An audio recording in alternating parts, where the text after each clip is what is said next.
Surgery కంటే hospital bill అంటేనే భయం. అదే మధ్య తరగతికి అందుబాటు ధరలో వైద్యం. Medistar hospitals. ఇందాక అన్నట్టుగా ఇంతకుముందు ఎప్పుడు ఏ సినిమాకి లేని వైబు ఈ సినిమాకు ఉంది.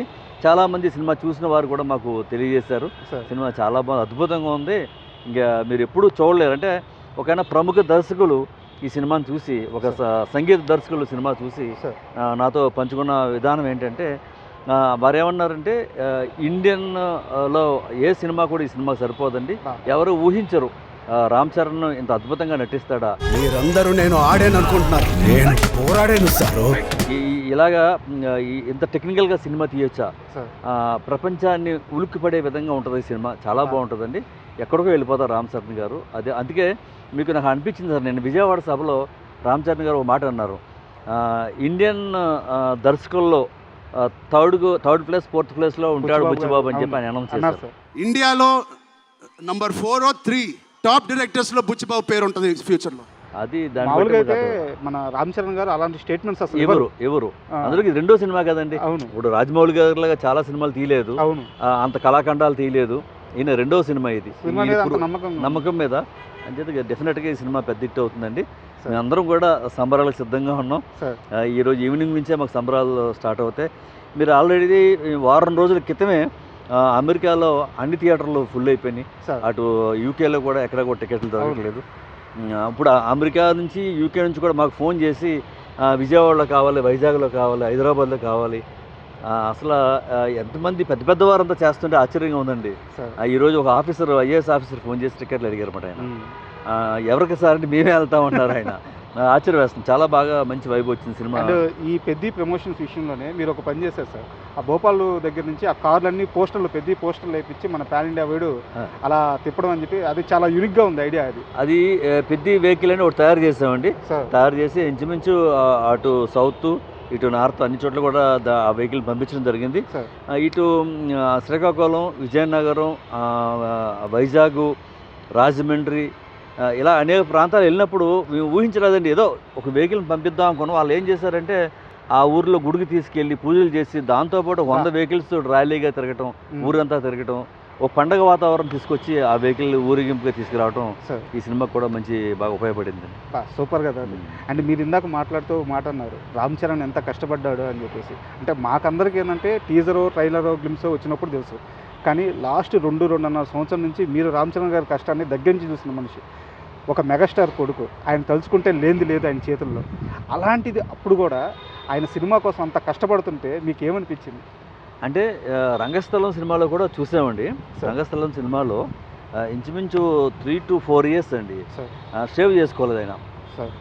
ఒక ప్రముఖ నటుడు అవుండి మీరు అన్నట్టుగా ఎంతో ఉన్నత స్థితిలో ఉండి అలా ఉండాలంటే చాలా కష్టం పట్టండి. అలా సేవ్ చేసుకోకుండా అందులో యంగస్టార్ ఉండటం చాలా ఇబ్బంది అండి. ఏదో ఫ్యాషన్గా కొద్ది రోజులు ఉంటారు కానీ అన్ని ఇయర్స్ ఉండలేరు అనమాట. అలాగే ఈ సినిమా పెద్ద సినిమా వచ్చేటప్పటికి లాస్ట్ 2 years నుంచి ఆయన ఫుడ్లో నియమ నిబంధనలు, మార్నింగ్ ఈవినింగ్ ఎక్సర్సైజ్లు చేయటం. మీకు నిన్న స్టేజ్ మీద ఒక నిర్మాత అనౌన్స్ చేశారు, ఈ సినిమాలో చాలాసార్లు గాయపడ్డారండి. అవన్నీ బయటికి రాలేదండి. నిజంగానే పెద్ద పెద్ద గాయాలు కూడా అయినాయి. ఇప్పుడు ఆల్రెడీ ఆయన చేతికి ఫ్రాక్చర్ అయింది, ఆపరేషన్ చేయాలంటే మనం రెస్ట్ తీసుకోవాలని దానికి టెంపరీగా రెమెడీ తీసుకుని ఈ సినిమా రేపెల్లుండిలో ఆయన ఆపరేషన్కి వెళ్ళబోతున్నారు. అంత ఇబ్బంది పడితే కూడా ఆయన ఈ టూర్ కొనసాగిస్తున్నారంటే చాలా గొప్ప విషయం అండి. అంటే కఠోర, అంటే మెగాస్టార్కి మించిన వ్యక్తిగా ఆయన తయారైపోయారండి. మెగాస్టారే ఈ ఇండియాలో ఒక రోల్ మోడల్ అనమాట. ఎవరైనా ఆయన్ని ఆదర్శంగా తీసుకోవాలి. ప్రతి ఒక్కరూ, ఏ దర్శకుడు అయినా, ఈ హీరో అయినా, ఎవరైనా సరే ఆయన్నే. ఎందుకంటే సౌత్లో తెలుగు పాఠ్య పుస్తకాల్లో మెగాస్టార్ గురించి కొన్ని పాఠాలు కూడా, కొన్ని పేజీలు కూడా కేటాయించారు. అటువంటి వారి అబ్బాయి వారిని మించిపోతున్నారంటే చాలా ఆనందంగా ఉందండి మాకు. చాలా గొప్పగా ఆయన మంచి కఠోరమైన దీక్ష. అదేవిధంగా మమ్మల్ని అందరినీ కూడా చాలా ప్రేమగా, అభిమానంగా చూడటం కానీ, అందరిలాగా ఇష్టం వచ్చినట్టు మాట్లాడటం, ఇష్టం వచ్చిన ప్రవర్తించడం అవన్నీ ఉండవండి. ఎటువంటి ఇది ఉండదండి అస్సలు. ఆయనకి సామాన్య జీవితం గడపడం అలవాటండి. చాలా సింపుల్గా ఉంటారు ఆయన. అండ్ నాకు చాలా రోజుల నుంచి ఒక ప్రశ్న ఉంది సార్, దాన్ని అడగడానికి మీలాంటి వ్యక్తి అయితే సరైన పర్సన్ అని చెప్పి ఈరోజు నేను బయటపడుతున్నాను. చిరంజీవి గారితో మీకు దశాబ్దాల ఈ ప్రయాణంలో మీరు చిరంజీవి గారి గొప్పతనం అంతా చూస్తుంటారు. అయితే వారి వారసుడు రామ్ చరణ్ గారు ఈరోజు గ్లోబల్ స్టార్ రేంజ్కి ఎదగడం, ఇంత కష్టపడడం, ఇవన్నీ చూస్తున్నప్పుడు తండ్రిగా ఆయన చాలా మురిసిపోయి ఉంటారు కదా. ఏ రోజన్నా రామ్ చరణ్ గురించి గొప్పగా ఆనందంగా చెప్పుకుంటున్న ఆ సందర్భం మీ చెవిన పడింది, ఏదైనా ఒక సందర్భం ఉందా? అంటే ఒక బహిరంగ సభలోనే ఆయన అన్నప్పుడు మా అందరికీ కళ్ళంప నీళ్ళు వచ్చినాయన్నమాట అండి. సార్ చాలా పెద్ద సభ అండి అది. ఆ సభలో నువ్వేం సాధించావని నన్ను అడిగితే రామ్ చరణ్ సాధించానని చెప్తాను అని ఆయన చాలా గర్వంగా చెప్పారన్నమాట అండి. ఎవరైనా సరే చిరంజీవి నువ్వేం సాధించావు అంటే రామ్ చరణ్ సాధించారు.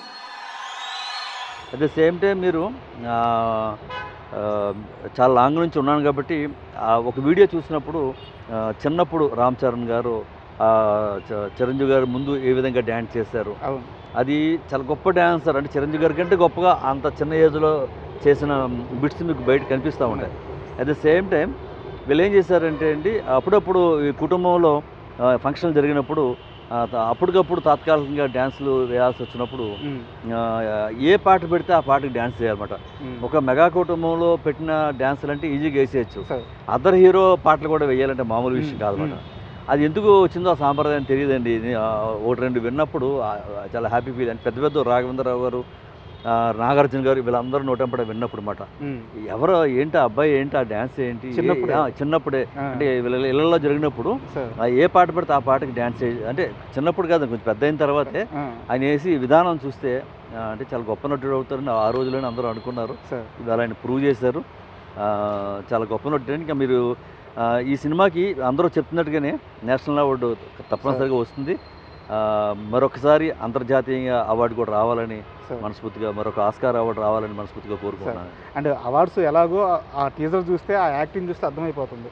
ఆ ఢిల్లీ షాట్ ఉంటుంది సార్, ఆ కప్పులు అలా తీసుకెళ్ళేది, అవునండి, ఆ గడ్డం తీసుకుని అలా దిగుతుంటే రామ్ చరణ్ గారు అంటే ఆయన ఒక గాడు చాలా కోట్ల మందికి. అలాంటి హీరో అలాంటి షాట్స్ తీస్తున్నంటే అర్థమైపోతుంది కథలో ఎంత ఇది ఉందని. అండ్ కమర్షియల్గా సినిమా పైన మీ ఎక్స్పెక్టేషన్స్ ఎలా ఉన్నాయి? అంటే ఈ సినిమా కమర్షియల్గా అంటే సార్ దీంట్లో అన్నీ ఉన్నాయి. ముఖ్యంగా ఈ సినిమాలో ఒక 40-40 నిమిషాలు భాగంలో చూసినప్పుడు ఆంజనేయ స్వామిని చూస్తామని చెప్పి నిన్న ఆనంద్ శ్రీరామ్ గారు చెప్పారు. ఆ క్యారెక్టర్, ఆ ఎలివేషను, ఆ బాడీ, అంటే హీరో ఒప్పుకోవడం గ్రేట్ అండి. అంటే దుస్తులు లేకుండా కేవలం కొంతవరకే దుస్తులు తీసుకుని ఆంజనేయస్వామి ఏ విధంగా ఉంటారో ఆ విధంగా ఆయన సింపుల్గా అంత పెద్ద స్టార్డమ్ ఉన్న హీరో ఆ విధంగా ఉండటం, అదేవిధంగా మెప్పించడం, ఏదో ఒక సీన్లో రావటం కాదు, కొద్దిపాటి ఎక్కువసేపే ఉంటారు. అది చూస్తే డెఫినెట్గా ఆంజనేయస్వామిగా అంటాం. ఇలాగా 4-5 క్యారెక్టర్స్ లోపల చాలా గొప్పగా చూడాల్సిన క్యారెక్టర్స్ మీన్స్ సీన్స్ డిఫరెంట్ దాంట్లో ఆ విధంగా ఈ సినిమా ఎక్కడికి వెళ్ళిపోతుంది సార్. ఇది ఎలా అంటే ఈ ట్విస్టులు కానీ ఎవరు ఊహించలేరు అన్నమాట. ఈ పాటలు మీరు చూసారు కదా, మీరు చూసిన పాటలో మనం ఆనందపడింది 10% అని చెప్తున్నారండి. లోపల ఇంకా 90% చూడాల్సి ఉందన్నారు. దాన్ని బట్టి మీరు ఎంత అద్భుతంగా ఈ పాటలు ఉండబోతున్నాయి, యాక్షన్ ఉండబోతుంది, ఫ్యామిలీ డ్రామా ఉండబోతుంది అన్నది అని చెప్తున్నారు కదండి. డైరెక్టర్ పదే చెప్తున్నారు అన్నమాట. బరువైన గుండెతోటి మీరు ఇంటికి వెళ్తారు ఈ సినిమా చూసి, మీతో పాటు ఈ పాత్ర కొన్ని నెలల పాటు మీలో ఉండిపోతుంది. అంటే చాలా ఒక సినిమా కాదు ఇది, ఒక స్టోరీ కాదు ఇది, ఒక అద్భుతమైన కథ ఇది, చాలా గొప్పగా ఉంటుందని చెప్తున్నారు. డెఫినెట్గా ప్రధానమంత్రి గారు కూడా ఈ స్టోరీ విని ఆయన అప్రిషియేట్ చేశారంటే మామూలు విషయం కాదు. ఒక గ్రామంలో జరిగిన స్టోరీ అని చెప్తున్నారు కదండి. దాని మీద చాలా గొప్ప సినిమా అవుతుంది, కమర్షియల్గా పెద్ద హిట్ అవ్వబోతుంది, ఎన్నో అవార్డులు తీసుకురాబోతుంది.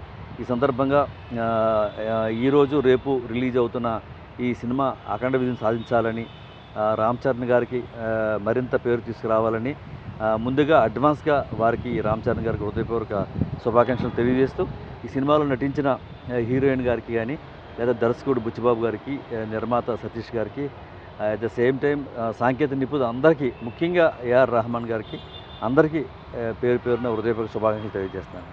Thank you sir.